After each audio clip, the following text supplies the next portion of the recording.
Hey, welcome into another episode of the Fat Guy Podcast. I am the resident fat guy around here. Most people call me Brett. Thanks for listening to today's episode. Briefly about me, I'm a guy who's been overweight my whole life. I started gaining weight at around 5 or something, 6, about kindergarten age. I was very quickly wearing husky jeans. My mother made a lot of my clothes when I was young, partly because we were poor and partly because it was hard to find clothes in my size, and if you did, they were expensive. Nevertheless, I ballooned up to over 400 pounds. I have now lost around 125 pounds, most of that with a ketogenic diet. I'm not a doctor, don't have any formal medical training, and while I have spent hundreds of hours researching nutrition and health and diet, not only for myself, but for my mother who bravely fought ovarian cancer for 5 years, I do feel I know some things about diet specifically related to weight loss. So much so to the fact that I'm 100% confident that I'll never be 400 pounds again, just from the knowledge I have. That being said, before you begin a diet or a weight loss program or any kind of changes like that, you should consult with your doctor. And nothing I say in this podcast should be construed as medical advice or specific weight loss advice for you. This is just my opinions, and it is my stories and experiences that I share about myself. If you take it as anything other than that, that's on you, my friend, not on me. I love helping people. I do coach people in the ketogenic diet who are interested. You can shoot me a message on any of my social media if that's something you're interested in. My username for all the social media is Fat Guy Podcast, one word. So whether you're trying to find me on Facebook or Instagram or Twitter, or even Snapchat, you just need to look up the username Fat Guy Podcast. So on Facebook, I post articles, I post notes, I sometimes post inspiration. You get all the links to my podcast. It's a hodgepodge of helpful information. I would say Instagram is mostly for before and afters, weight loss updates. Sometimes I'll post food, things like that. Snapchat is where you see what I eat every day. So if you want to see what a guy who's lost 125 pounds eats on a ketogenic diet, you can follow me on Snapchat. I'll tell you this, though, if you're looking for gourmet food, that is not the place to be. I'm a very simple eater. I've always eat reasonably simple, but since going ketogenic, I really eat simple, and I refuse to use a stove most days, so I have a lot of microwave meals. I'm doing a lot of traveling in my RV now, and I despise having to fill up with propane, so I do a lot of microwave cooking in there as well. Nevertheless, you can see what I eat following on Snap. And then on Twitter, obviously. Twitter's a hodgepodge of everything. I'm not crazy about Twitter, but I use it because you're supposed to, I guess. If you are a Apple Podcast subscriber, or you subscribe to podcasts on your Android phone already and you know how to use podcast software, then you can just search for Fat Guy Podcast and subscribe. However, if it's daunting for you to use podcasting software, it's all new to you, let me highly recommend that you download the Spreaker app, Spreaker, Spreaker. It's a free app. There's thousands and thousands of podcasts on there, not just mine. So who knows what kind of entertainment you'll find that you enjoy. I love listening to podcasts. But you will find me on there. Just search for Fat Guy Podcast, favorite it, follow it, all that kind of stuff. You'll not only get updated when new episodes come out, but you can also scroll back and see previous episodes by topic and title and pick stuff that's important to you, including how to try a ketogenic diet for 2 weeks, a simple way, health information, and all these other kinds of things. So now we got all the boring stuff out of the way. I'm going to address something that I hear all the time. And it's impossible, really, to get people to understand this and understand that I'm not only, quote-unquote, preaching to you, I'm preaching to me, because I will still get off sometimes and find myself experiencing these things. And as a matter of fact, I've been going through that recently. So hunger. Just let me tell you right now, if you're eating a standard American diet or eating a lot of carbohydrates and, eating a lot of sugar like most people are, or if you're eating these meals that are full of fat and sugar together, basically what every American eats, you're hungry all the time. You aren't really hungry. It's not true hunger. It's cravings. You're addicted to sugar. And I can't tell you how many times I've talked to people who've asked for my assistance or my advice, and when I tell them they're addicted to sugar, they're like, oh, I don't eat that much sugar. I'm not a sugar eater. No, that's not me. And I sympathize because you don't understand you're a sugar eater. Because the food industry crams sugar into everything, and most times you don't even know it's there, and if you do, you don't understand how much. And I'll start out by giving you a good example before I get in with this whole concept of handling sugar. Yeah, I yawn sometimes. I don't know what it is about doing podcasts. It makes me yawn, but I promise you I'm not tired. So I was recently shopping with somebody who I'm helping with a ketogenic diet. We went on a shopping trip so I could help them learn how to shop ketogenic. And I stopped in the cereal aisle and I said, what percentage of this cereal do you think is sugar? Like, what would shock you if it was 25% of the cereal is sugar, or if 50% of what's in the cereal is sugar, or 70% or whatever? And I don't remember what she said, but she picked a number, I don't know, 30 or 40%. And so then I turned the nutrition label over and I showed her this cereal. And it's 28 grams per serving. And I believe it was 24 or 26 of those grams was sugar. Carbohydrate, more specifically. Sugar is a carbohydrate. So it's unlike 90% of cereal is sugar. You may as well just get you a bowl of table sugar in the morning for breakfast and just eat it with a spoon. That's what you're doing. You're just eating sugar. And I use cereal as an example because it's one of the really worst offenders, but it runs the gamut all through the grocery store aisles. So in the 70s, when they determined that fat was bad due to bogus science by a rogue scientist who fudged his numbers and covered up a lot of things in his study, soon after, not only did the food industry adopt this low fat, the government adopted it, nutrition experts adopted it. Fat is bad. Well, if you're going to make food and put it on a store shelf, you have a couple of issues. One, food companies were happy about this. Food companies were happy that fat was demonized because it's very hard to make fat shelf stable. So you can't put a lot of fat, different kinds of fat in a box on a shelf, or in a can on a shelf, or in a bag on a shelf, because it'll go bad. Secondarily, they got to go to a cheaper source of calories, which was sugar. So they had two issues to deal with. One, when you take the fat out, it's just going to taste worse. So how do you fix that? Well, luckily you have a really cheap source of calories you can cram in there. And not only are you cramming calories in there, you're now making it taste good because humans are easily addicted to sugar. So that's what they did. And more sugar. And the more the no fat craze continued, the more sugar they pumped in, and the more fat they pumped out. And so you're basically just left with this fake food that's contrived in a factory in ways that you could never do at home, packed full of sugar. So when you eat normal food, your sugar level goes through the roof, and your body pumps out all this insulin. So much so that it even overcorrects. And so then you wind up with hypoglycemia, which is where you finally get enough insulin out to handle it, and then your sugar level drops. And when your sugar level drops, your body thinks it's dying and it screams for you to eat. And so this is what you consider hunger. You're really not hungry at all. Your body is just craving more sugar. You're addicted. No more than a cocaine addict is hungry for cocaine when they're going through withdrawals. You're not hungry when you think you're hungry. One of the beautiful things about doing the ketogenic diet is after about a week, you start to realize what real hunger is. You're like, oh, so that's what hunger actually feels like. Hunger comes very rarely. And when it does, it's this gentle nudging. It is not this raving hangry that you see people joking about on Facebook all the time. I've even joked about being hangry.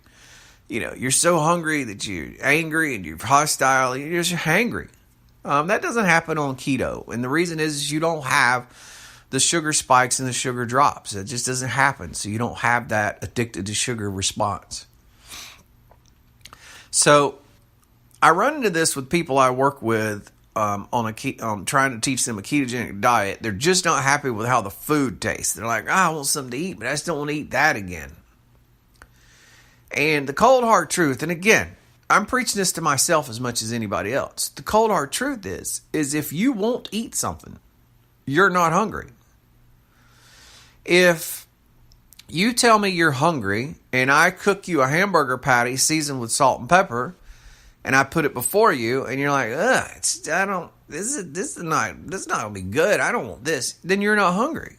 You are experiencing a craving. You're experiencing a sugar crash. You're experiencing any number of things you could be experiencing, but hunger is not one of them. Hungry people eat,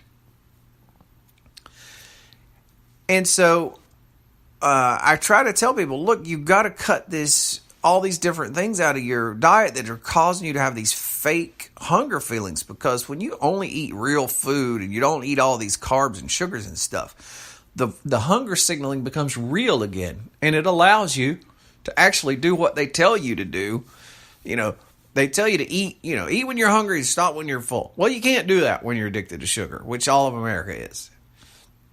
It's impossible to do that because you think you're hungry all the time. You think you're hungry every hour or two, and you're not. So once your proper hunger signals kick in, once you get all that sugar out of your system and you are not an addict anymore, your hunger signals are actually accurate. And when you are hungry, you can eat, and you will feel full, and you can stop, and then you won't be hungry again for a long time. What interrupts that process is all this stuff. So everybody always tells me, well, I'm trying this keto, but what kind of chocolate? Can I have some kind of sweet? What can I eat for dessert? What can I drink? Because we're all addicts. Really listen to yourself. This is what I tell everybody. Listen to yourself about how much you're whining about wanting something sweet, and put it in the context of the same way a cocaine addict does about cocaine. Like I gotta have it. I just can't go without it. Oh God. You're an addict. You're not hungry. You're an addict. You are an addict. I was an addict. I still fight the addiction because I still crave sweets. And so it's that I don't come off as being aloof or superior or some perfect being. Please allow me to share with you that I'm experiencing a stall in my weight loss now that is 100% attributed to what I'm drinking. I promise you it is. Here a while back, I decided to try a water enhancer because I mostly would drink water throughout the day. I would drink maybe a flavored drink with my meal. Not always, but sometimes. And that was about it. Otherwise, I tried to stick with water. One day, I bought 2 different flavors of water enhancers because I was like, this doesn't have anything in it. It's flavored with sucrose or sweetened with sucrose. Which has been shown to not really affect blood sugar at all, and a negligible effect on insulin response. And so I'll try it. And they were so good. And then I went and bought more flavors. And then I started buying all the flavors. And the next thing you know, literally now, I'm drinking water enhancers all day. That's all I drink now. Like I did a glass of water yesterday, and it tasted so horrible to me, which sucks because I love water. I have loved water for years. Even before I went keto, I loved water because I had to get off of soft drinks for a lot of other reasons some years ago, and I learned to love water. So I went from being a water lover to addicted to these freaking water enhancers. And there's a direct correlation to when I started all these water enhancers to when I began my weight loss stall. So there's a whole lot of reasons for that. And I said that it's supposedly a negligible insulin response, and there is minimal to no sugar response. Well, there obviously is an insulin response. If there wasn't an insulin response, my weight loss would not have stalled because everything else I do is on point. My eating is on point. I don't have a problem with the eating. So it's 100% though. So they definitely are causing an insulin response enough so that it's elevated enough that I'm not losing weight. And I have a pretty reasonable level of insulin resistance, like all overweight people do pretty much. But beyond that, the hunger issue, it's this constant sweet taste in your mouth that makes you crave sweet stuff. So I find that I'm craving things all the time. And I have been keto long enough, about a year and a month now, about 13 months. I've been keto long enough that I do know what real hunger feels like. And I know that this isn't hunger. I know what I'm feeling now is cravings. It's not hunger. It's what most of the world construes as cravings or perceives as cravings.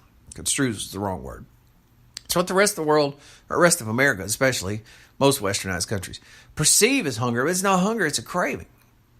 And then I find times where I'll want to eat something simple that I used to love, and it just is not appealing to me. And I'm like, I need to get something else. And I've started stopping myself now when I do that, going, look, if you're not hungry, if this isn't appealing to you, you're not hungry. So one of my favorite things ever has been bacon and eggs with butter in it, and maybe a little bit of cheese or whatever. I love that meal. It's great. Here lately, that has been horrible to me. Like every time I've thought about fixing it or making it, I was like, ugh. It just wasn't appealing to me at all. And I sit around trying to figure out what I can eat till I come up with something different. I'm not hungry. If I were hungry, I would tear into some bacon and eggs. So you're not hungry. And the only way to prove to yourself you're not hungry, like I can tell you this all day long. I can quote scientific articles. I could go on PubMed and pull up 100 things about it. I could quote many of the medical experts in the field who've all went in depth in this. I could do all these things, but you could still not believe it, or you could huff at it, or put your nose up at it. The only way to know it is to experience it. The only way to understand that you're not hungry and that you're an addict is to get off the sauce. How many times have you, even if you don't know any addicts in your life personally, and I'm not downing addicts, by the way. So if you happen to be an addict and you're listening to this, I'm not downing you in any kind of a way. I'm just comparing the experience. As a matter of fact, I'm commiserating with you. And I often tell people nobody should look down on any kind of an addict, because everybody's an addict. You're no better off as a sugar addict than somebody else is a cocaine addict. Yours has just becomes acceptable because it's quote-unquote a food, even though sugar isn't a food. Sugar is just a chemical substance derived from plants in an unnatural way. So there's no difference. There's no difference in a cocaine addict and a sugar addict. None. The only difference is that it's become acceptable to be addicted to sugar. And we joke about how, oh, God, I got to have this sugar. Oh, God, I couldn't go another day without having my Coke. Listen to yourself when you say that. You say the exact same things a cocaine addict says. Oh, I feel so bad when I got to have the cocaine. Like, I'm not addicted, but I got to have it because I just feel so bad. Like, I can't get through the day without. I just get so bad. It's just the same thing. You're an addict. You're an addict. So look, the first step to recovery for any addiction is understanding you're an addict. It doesn't make you a bad person. And I would even argue this, and a lot of people beat me up over it. People addicted to cocaine aren't bad people either. They made some bad decisions and wound up addicts. We made bad decisions eating all that sugar, and we wound up addicts. There's no difference. I understand people addicted to drugs do bad things to get drugs sometimes.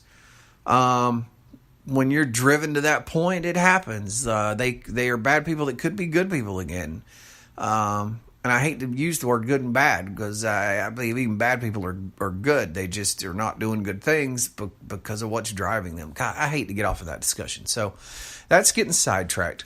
Look, you try, you get your carbs down to less than 20 a day for 2 weeks and tell me how much you're craving sugar. Now, you're going to crave it early on. You're going to crave it the first week. You may even crave it the second week. But if you can make it to the third week, you're going to be shocked how much you don't think about that stuff. And you're going to be shocked about how rarely you're hungry. And you're going to be shocked at what hunger feels like. And you're going to be like, oh, so this is what real hunger feels like.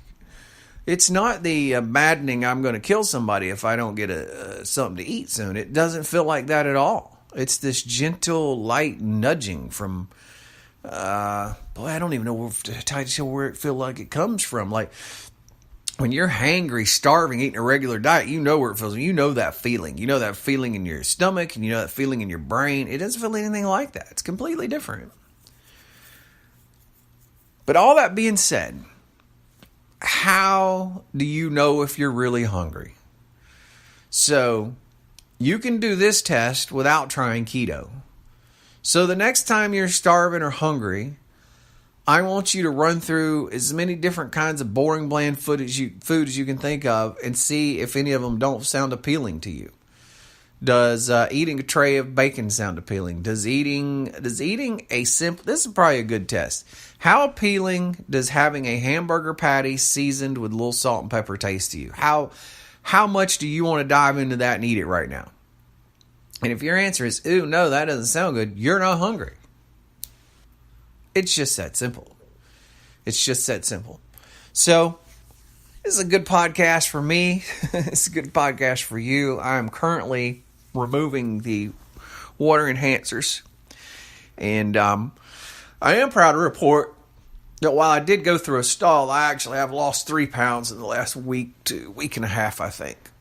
Maybe about a week and a half. And that was from severely restricting the water enhancers back and buckling down and saying, no, you get back on the water. So I'm still drinking the water enhancers, but way less and in a reasonable manner. And I'm kicking the addiction. I have a water enhancer addiction. If you're eating the standard American diet, you have a sugar addiction. Addictions are real. Addictions happen, but with knowledge and with some fortitude to move forward, you can kick them and you can live a much better life. And so for people that say to me, I get so much pleasure out of eating food, that isn't appealing to me. I won't enjoy what I eat. I only have one reply to that. And I'm not being flippant. I'm not being a jerk. This is just an honest reply. If enjoying food, if needing to enjoy food is so important to you, you can do that, but you will just continue to be fat. So it's a decision you have to make. Like, there really isn't much of a compromise. The one thing I would say to you is that you will begin to enjoy different kinds of food if you'll go keto. Fats become the thing that you find yourself enjoying a lot rather than sugars. So, one of the things I crave most, like every day I find myself wanting this, and it's steak and asparagus or steak and broccoli. I love that meal. That's probably my favorite keto meal right now. Is just give me some ribeye steak, a well-marbled ribeye steak with a lot of fat on it. And I don't care about sauce on my steak. I never cared about sauce on my steak. A good steak doesn't need any sauce. You don't need A1. You don't need 57. You don't need any of that stuff. A good steak doesn't need any of that. Never has. Even before I went keto. But you give me a good, cooked piece of steak, prepared right, quality steak, a lot of marbling, a lot of fat. And then let me either have some asparagus or some broccoli with a cup full of melted butter that I can douse all over it. Oh, even pour a little of that butter on top of the steak. And that is just the most delicious thing to me. That is the equivalent of me in a previous life, loving to eat a burger and fries, tons of fries with a Coke. I mean, it's so good. Your taste will change.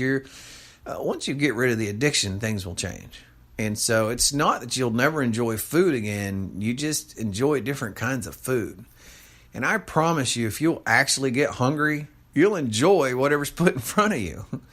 That's the thing. And so one of my favorite quotes all time from somebody I follow on Twitter who is actually she's actually zero carbs. She just eats beef. That's all she eats. She weighed like 260, and I think she weighs like 120 now.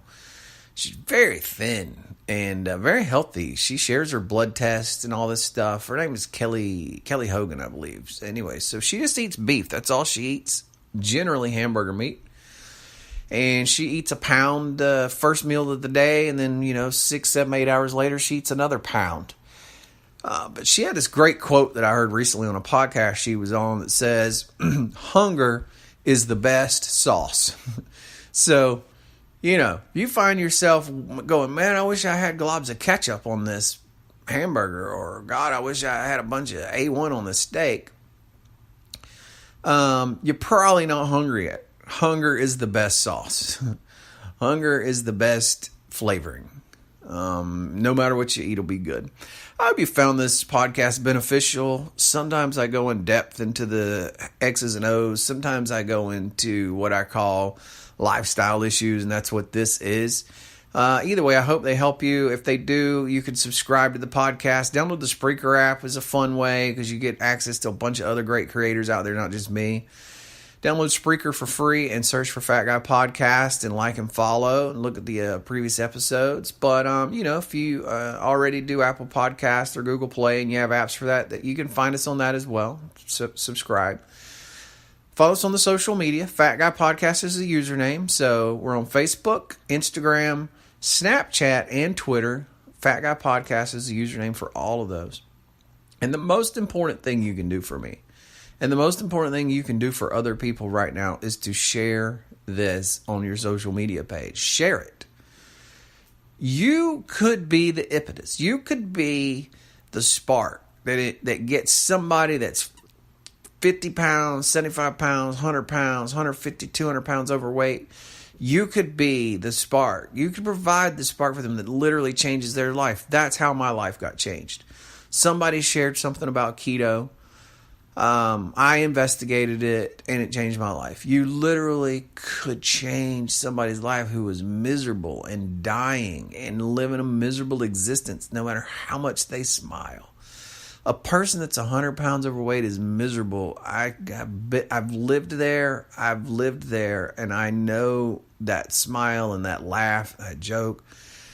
Fake is not the word, but forced is definitely a word. You have to force it because you do not feel good. You don't feel good physically. You don't feel good mentally, emotionally, or spiritually, and you don't feel good about yourself when you're 100 pounds overweight. Change somebody's life. Share this podcast. Share our social media pages. Follow us on social media. And until next episode, try keto. Just try it. Talk to you soon.